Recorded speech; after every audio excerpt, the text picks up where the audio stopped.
What up, nerds? As you know, DC just went through a restructuring due to the buyout with or merger, however you want to call it, with AT&T and Warner Brothers and whatnot.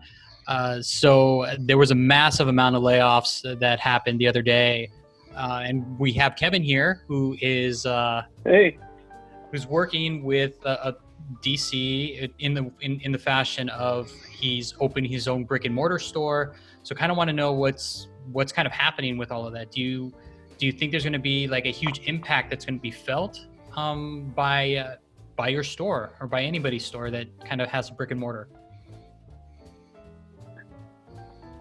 Well, so I think the biggest, so there's multiple things that are happening.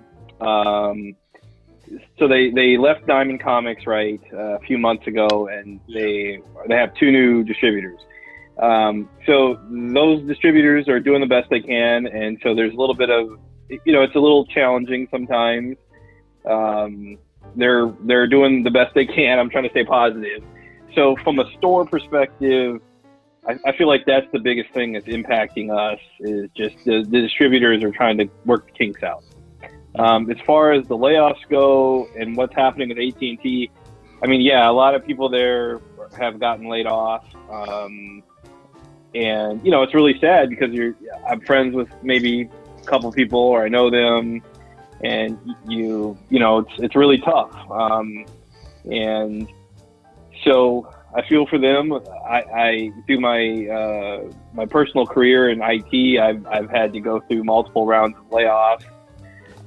Fortunately, I guess for me, I survived, but it was really tough watching your friends and stuff get laid off, and they do like rolling layoffs, so you have to wait till the end of the week, right? That's when they stop. So it's really hard. I think a lot of people on the Facebook groups are speculating that this is the end of weekly comics from DC, and Walmart is gonna take over.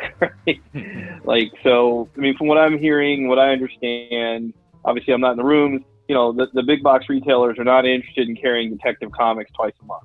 They want trade paperbacks or those jumbo books. Like they don't want to have rows of new comics every Wednesday. Like they're not interested in that. They want something that's a higher dollar amount, right? They don't want to sell $2.99 Detective Comics. So I don't think that that's going to be an issue. I'm opening up a retail store. I sell regular comics, so I'm very biased, but I don't believe that this is the end of the print weekly comics from DC. I don't think that's going to happen. They're still selling comics, right? So, and they're using the comics. Hopefully they're going to use the comics to introduce stuff into their movies and TV shows. Wouldn't be surprised if one day we saw Punchline in a movie, I guess. So that one's for you, I think JR. things will be okay. Yeah. I think things will be okay. It's a bit of an upheaval right now. I mean, that's what I would say. So I'm trying to stay positive and be friendly to the folks that I know that work there. That's what I know, I guess. From everything I've read, a lot of it was redundancy. They got rid of a lot of their DC streaming service because they've got AT&T, and AT&T's got HBO. I heard they got rid of their toy line or their DC collectibles. Yeah, DC collectibles. The whole staff got let go. They got rid of that whole staff, which I'm wondering if McFarlane, that would have been the move. Say. So I'm wondering if they're going to start going that way. I've also heard a rumor that, and this ties in with Marvel and Spider-Man, that so Sony basically has the rights to Spider-Man, but if they get sold, they lose the rights to Spider-Man. Apple has shown interest in Sony, so I've heard the rumor is that Sony's going to sell Spider-Man back to Marvel at a premium, and then Apple is going to buy Sony, and then in turn buy DC from Warner Brothers. That's one of the rumors I have heard. and that gets Warner Brothers out of that market. But there's nothing concrete that I've heard about that. But it makes sense because DC's kind of going, okay, we're going to get rid of all the stuff that really doesn't make a huge profit for us. And because they can easily sell, they can let the license out to Todd McFarlane to do toys. If they really wanted, they can go Hasbro even and get big money. So they're just trimming the fat down and making it so it's as cheap as possible to sell and make a big profit off it. That's what I've heard. Because none of the comic book stuff hasn't really been touched, other than like Dido got cut, but he was gone a while ago. I know the people who handle the like the omnibuses and some of those hardcover books. A lot of people those get let go, and I heard that possibly IDW Publishing is going to start doing that particular work for DC, publishing their omnibuses and hardcovers. They do it well enough for Marvel. Why not? Yeah, so that's what I heard. So I don't know. I mean, aren't they making more money with those omnibuses and trade backs than they are doing with regular comics? Well, I think they keep their trades. Those sell at like Barnes and Nobles and crap like that, right? Yeah, I saw some crazy differential scales, like how much money they're making on hardcover compared to the actual single issues. Yeah, so they're making $635 million, what I remember, but they're still making $335 million on single cover. That's still a lot of money. You want to let go of $335 million in singles, right? That's still a chunk of money. Like, I'll take a percentage. You got such a big community too that would be hurting. I mean, for those issues. I mean, think about all the people that have been collecting for several years as a child and everything like that, and up and just not get issues, and now you're getting trade backs or omnibuses. I mean, that's great to have, but I mean, the nostalgia of having that issue in your hand and reading that story. It's a tough thing. For a long time, DC until recently, DC was kind of Warner Bros. Went, we're just going to let you make content. We're not worried too much about making money off of it. Just make books, because they are going to use it for movies. They haven't done that. So it's kind of one of those things, how long are they going to let them just put out these random characters? I mean, Superman, Batman, Wonder Woman, they're always going to make money.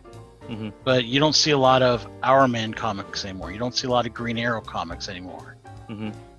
So that's why I'm leaning towards, I think they're going to sell the properties off to somebody like Sony or Apple and just go, okay, we're going to cut our losses and go from there. Because they can get a pretty penny for it.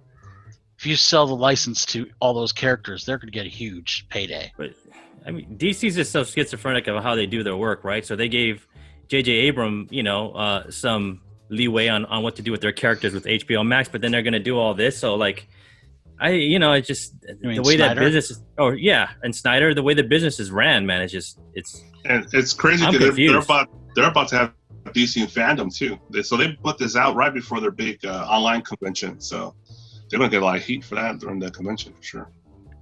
Oh they plan for this though. Everything's taped, man. So. Oh yeah, that's right. That's right. It's taped, but you could go to IGN and you can throw your comments up in the live chat. Yeah, if they go live, they're dead meat, man. But yeah, I know, right? Speaking of that, I mean, how about kind of switch gears? What about New York Comic Con? It's finally official said, hey, we're canceling this year. We're going to do an at-home version. And I heard some of their panels are going to be live, unlike San Diego's was. Yeah, because they're smart. That's why. I think San Diego really missed out on having not having live panels. That kind of made things kind of dry. For me at least. So yeah. Those live panels are awesome, man. Like and have a live chat. Like I have a live chat on the side, so that fans can actually discuss on the side and interact with each other while the panel is happening. That's what makes these panels fun. That's what made Comic-Con fun, because you're next to your friend interacting, going, "Oh my God, did you see that, man? Like I can't believe we just were part of that, right?" Like it definitely was something new to kind of roll out due to this new environment that we're kind of treading. So it's their first go. I mean, they're only going to get better. I mean, if we have to wait who knows when. But this is having live would definitely have been a plus for sure. Mhm. But it sounds like also in the meantime, we're going to start getting stuff like Kevin's got coming up with Crane showing up to do signings at your store. Because I know one of my local stores is having them show up. Mhm. And he's talking about try and get J. Scott Campbell. He's talking about getting, I think Claremont was another one. There's several people he was in talks to, not just Crane, to have come to Rob. signings. And Not here's Rob me and Rob. Liefeld. And here's me and Rob waiting on Torpedo with our $200 subscription. Like, For shame. $200 subscription for what? Sorry. yeah. Fine. So with go ahead, Rob. It's a No. great deal. So Torpedo for us, we signed up with Torpedo at the beginning of the year. They had a signature series subscription service where they brought in actual artists or writers to their shop in Orange County or Vegas, and for $250, you get access to all those events every month, and it was 3 signatures per artist or writer. And you can also use their CGC account to submit books at a pretty reasonable price. really good price. Yeah, so like the first book's $54, and every book after that is like $30-something to submit. So they're making good money there, and it was pretty convenient. For us, we felt like it paid off with the first event, which was Jim Lee and Donnie Cates.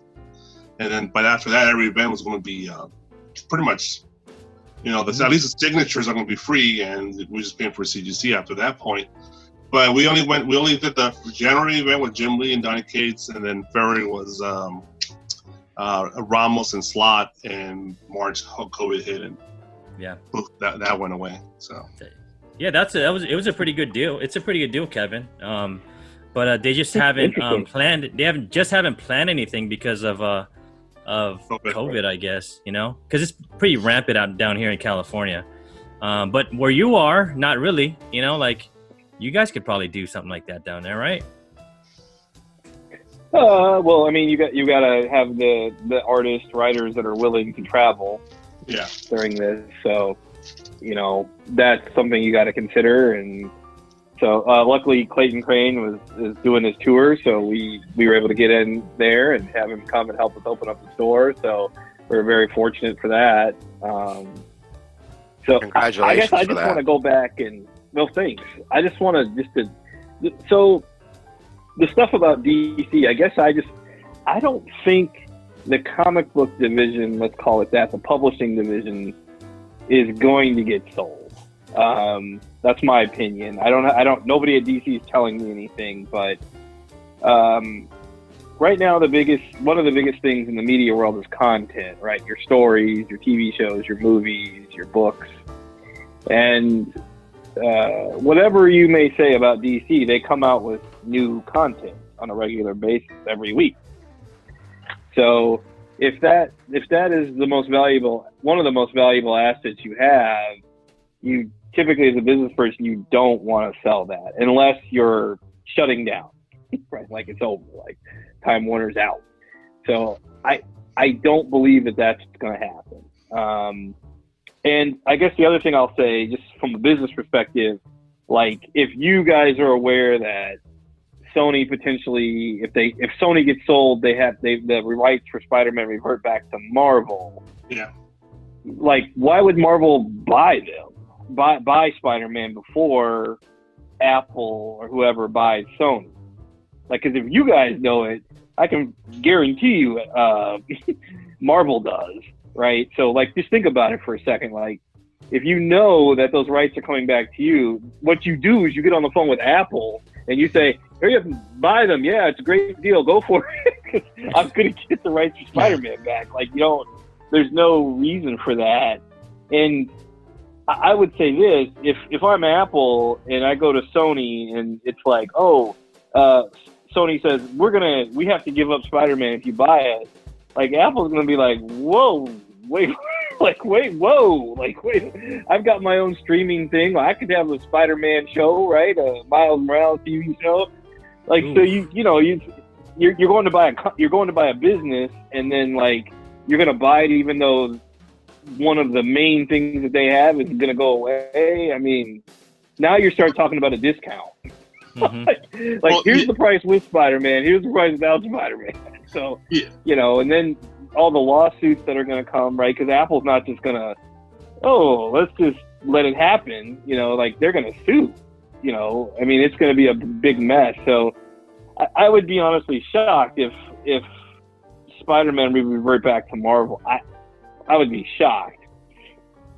And if it doesn't, and you get an offer from Apple, it wouldn't surprise me at all to see a counter offer from Disney to buy Sony. Right? Mm-hmm.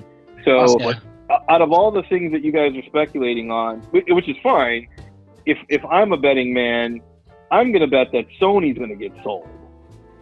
And there's going to be a bidding war for Sony. That's what I think will end up happening at the end of the day, because the investors in Sony are like, well, we've got all this stuff. Let's sell it. Let's get rid of it. And what you saw recently, a couple of years ago, Fox was sold, right, to Disney, minus the news, and I think there was some like the news stuff, and like there might have been the sports. I can't remember, but there were some parts that were carved out. But you saw Disney step in and buy Fox, right? Mm-hmm. So now you've got the Silver Surfer stuff, Fantastic Four stuff back. Like on Disney Plus now, you can watch Fantastic Four, X-Men, right? All that stuff is reverting back. So if there's an opportunity for somebody to get Spider-Man, Disney's not just gonna walk away, And then the other thing I'll say, I mean, it's gonna get, the mouse doesn't play; he'll cut somebody. So, and if the other thing I'll just mention as far as is we don't know how profitable the publishing arm of DC is. Like, we don't know, because it's essentially a privately held company. And the last time I checked, the AT&T, Time Warner, they don't report specifically on how the publishing division does. That may have changed, but the last time I checked, so we don't know how profitable that division is, right? I suspect it's actually very profitable, because if you look at the way the model works, the direct market, the comic book stores are essentially paying for this content to be created on a weekly basis, right? We're buying the comics. It's the first chance that we get to see the content. So we're paying for the art, the writers, the printing, the distribution of it. And then these guys are taking those stories, rolling them up to trade paperbacks, omnibuses, or whatever. So it's already been paid for. The content creation has been paid for, and they're then selling it to the book market. So we're paying for it as retailers, which is fine, and then they own it forever. So, if I'm a pharmaceutical company, the pharmaceutical company has to pay for the development of the drug, the testing, all of that, and then they can sell it. The comic book industry, we pay for it. Mm-hmm. So it might be very profitable. We don't know. And what I'm hearing in the feelings that I'm seeing and hearing is that it was more like, they are trying to make it even more profitable. So they're trimming some of the staff that they feel is not needed. Now, I'm not agreeing with that. I think that's more of what's going on. And we're also seeing this. The movie theater situation is in really bad shape because of COVID. So my wife and I were driving around, and we saw 2 movie theaters that were closed. Like, not closed temporarily, like for rent closed. Right? So I feel like the some of the final nails are getting put in the coffin of the movie theater business because of COVID. And Disney is releasing Mulan on Disney Plus for whatever, $35 as a test, basically. And also Bloodshot was in the theater for like a couple days or whatever, right? And then it was pulled out, and then it was released. So I actually watched Bloodshot at home for like $20 or $24. And it was a great experience. I had my popcorn, I was watching it, and I could watch it again. My wife was like, "What's that? What's going on?" I had to go to the bathroom. So, in my underwear. So if that, if that's where things are headed again, I mean, do you really want to give up your intellectual property that DC Comics is? I mean, I could be wrong. I'm not outright saying you're wrong. I'm just, you know, you got to think long and hard about that. But I think COVID just moved everything a little bit faster, man. Because I always thought movies were out. I thought cable was out. So Time Warner and their cable company, it's gone. You know, like, because you have all these streaming services that we're all part of. You know, like, right. What do you need a cable box for? That's just like so like prehistoric. That's like us being like cavemen. You know, like in theaters. I mean, we have our big screen TVs that are high def 2K. Yeah. Like, what do you need to go to a movie theater anymore for, right? Like. So if Mulan is successful, I'm just guessing here, then you're going to see, are we going to see Black Widow? $30 on Disney Plus? I thought they already announced it. That rumor already. Immediate. I've heard it's happening. Immediate I am paying. Wonder Woman 1984? I am paying. Well, guys, is waiting for that coming one. out in 2 weeks? Dude, What's what that? is what is New Mutants coming out, right? Is New Mutants coming out in 2 weeks?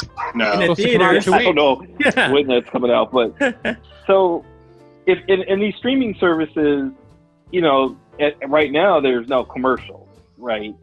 So it's content. It's like, okay, I've got this new TV show, so I'm going to get all these subscribers over, and you know, I don't know. I feel like if they sold it or broke it off or chopped it up, I mean, it'd be kind of like killing the golden goose, basically. So I don't know, but I don't have a crystal ball, but that's where I see Now, things can I headed. ask everybody Sure. who still has cable right now? Raise your hand. Nobody. Well, define cable. The old man in the room. The old man. boomer. Caveman. Now when we Still say got that big dish, ass box. Having a box. Boomer. Having a box and being Boomer. able to change channels. Having channels. So that's cable. I have YouTube TV, and it operates just like cable, but it's Okay. you know, It's $65. streaming, So. though, right? Yeah. Yeah, but it's live. They have a lot of the channels are live, but so it has the same type of interface, you know, that you'd see. But that's what we use. But it's basically like cable, but it is streaming. The only There's no reason why box. I mean, honestly, Kevin, like the only reason why I would have cable is to watch my local news. And once I figured that you can watch your local news on YouTube for free, like who needs cable? Like, done. Buy I have it that- for sports. Or buy an antenna for $4. yeah, live sports. Yeah, right. Yeah, Or, but just for YouTube sports. TV was a good compromise for us. So Cody we got for all the sports. local channels. Mhm. What'd you say? Cody for Cody. sports. Cody for sports, bro. Or your nephew, bro. Like I call my nephew, hey man, I need to watch this football game. You're like, send me a link. There you go. Yeah. You know, like. So the other thing I'll throw out there is with these acquisitions, DC, Sony, you got to be careful of antitrust laws, right? So if Marvel were to go, let's say Disney was going to buy DC Comics, right?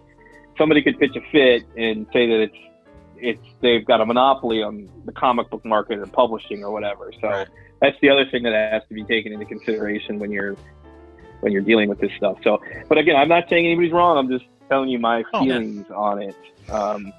Oh, trust me, I got five I other think- people in this room that tell me I'm wrong all the time, so I'm not worried about it. Yeah, no, No, we're all guessing. Wrong. It's wrong. well, I we're all mean, guessing. we could wake up tomorrow and DC's been sold. So Yeah. you know, but To I- Disney. I don't know, but They honestly, Disney would make they would a good mine the home hell for out of 'em, DC. Yeah. Yeah, I mean, it'd make a great home for DC at Disney, in my opinion. Me too. And the other thing I'll say is that right now there's a lot of private equity deals going on, right? Like, so there's not as many IPOs as you typically would see, and a lot of companies are looking at private equity because then they don't have to worry about the quarterly earnings and all that. So, you know, maybe a private equity firm buys DC Comics. I don't know, but Yeah. I will also throw this out there. You know, a lot of the folks that have been around in the comics have been around publishing for a long time, and you know, some of these guys are getting closer to retirement stuff, right? So we don't know if these layoffs were like straight up layoffs or they're like buyouts. Like, okay, Yeah, you're the going golden to retire in a ticket. couple years anyway. We don't really know, you know, and I don't want anybody to lose their job, but from a creative standpoint, you know, having new editors come in and new writers and stuff is good. It Mhm. it brings a blood. new perspective on things. Yeah. Tinian. Yeah. And the DC is really trying to focus on the teenage market, like with these books. And I can tell you, because my daughter's 13, they're right. I mean, because as a parent, if my daughter says, "Hey, I want to read young Harley Quinn," or whatever the heck it is, I can't remember the name of the series. Oh my gosh, you want to read a book? I'll get it. It's like, so they're definitely, and my daughter likes all those TV shows like Black Lightning and Arrow, so all that stuff, like The Flash. So they're making the right decision, because as a parent, I'm going to spend money on that stuff for my kids. But my heart goes out to those guys. My prayers are with those guys that got let go. Definitely. I'm not happy about that. So I'll just say that. But Yep. yeah. Well, But We Go ahead, definitely wish those people luck for sure. I mean, and hopefully they can bounce back and find something that's within their wheelhouse, and they can continue to move forward and press on. So I think we're going to see potentially some new publishing companies form for creator-owned stuff. I've talked to some artists, and they're independently, without me bringing it up, they both said the same thing, that they're looking at that. So they want some stability. Mhm. So, Don't blame them. there could be some good stuff coming out of this. definitely. So I guess I try to stay positive.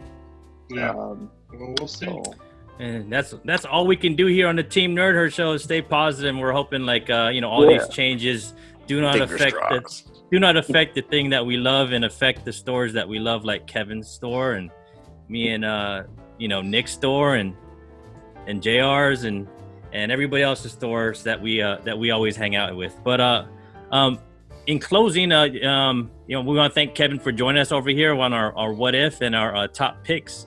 Where can everybody find you, Kevin? I mean, I think everybody knows, but you want to let them know again?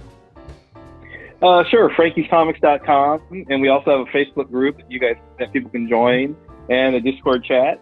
And September 5th, we'll be opening up our first brick and mortar store. I'm gonna put my house on sale in California. Congrats. Well, Can't wait. I don't know where you live in California, but Get out of COVID country. But JR, you want to let everybody know where they can find us, man?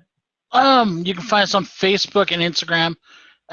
Team Nerd Herd Podcast, all one word. You can go there. We have polls going on all the time, talking trash to each other sometimes. A lot of times promoting the show. What else do we got? I think that's about all we've got. So, Ian, why don't you tell us what else we need to know? I think that's about it. And like you said, you can find us at Team Nerd Herd Podcast on Facebook and Instagram and on Twitter. But I want to thank you guys all for showing up and hanging out with us for an hour. And we really appreciate all the support. Don't forget to hit that like and subscribe button. And I'm going to ask Nick down there, man, you want to send us off, bro? Yeah, because if you want to do it right, collect what you like. Do it. Right.